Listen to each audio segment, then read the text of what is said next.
This is at the end of Halo 3. When I was born 7 years ago, That's not Cortana. I have finally come to understand your role, your place in the universe. A deeply alien threat they called simply the Flood. Yep. An unstoppable force. It devoured everything it touched. It fed on intelligent life, and in doing so, became ever more intelligent itself. Yep. The Flood was unique. It used their very strength against them. They were the forerunners. They bravely faced the adversary. They sought to sterilize it.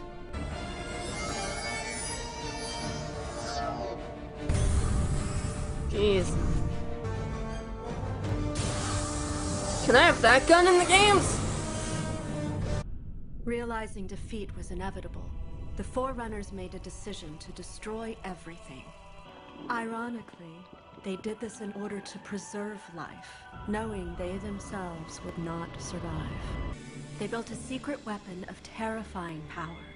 It was called Halo. Yep. An array of weapons scattered throughout the galaxy. Its effect would spread throughout known space, destroying the Flood and every thinking creature in the galaxy. The Ark. 1,000 other plans were tried and failed. This was the last resort. Halo. Wow. That was insane. Like, I feel like I've heard everything about that, but like not in one neat little wrapped up gift, you know? Like, that was pretty interesting. I hate that they didn't get Jen Taylor to come back and reprise his role as Cortana, but still, it was pretty cool. And that's cool that they have this little, like, lesson, you know?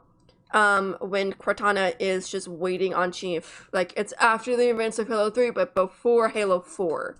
So that's pretty interesting. And you could tell that she was starting to have the rapancy. So, yeah, that's not good. I'm excited to watch more. Very excited.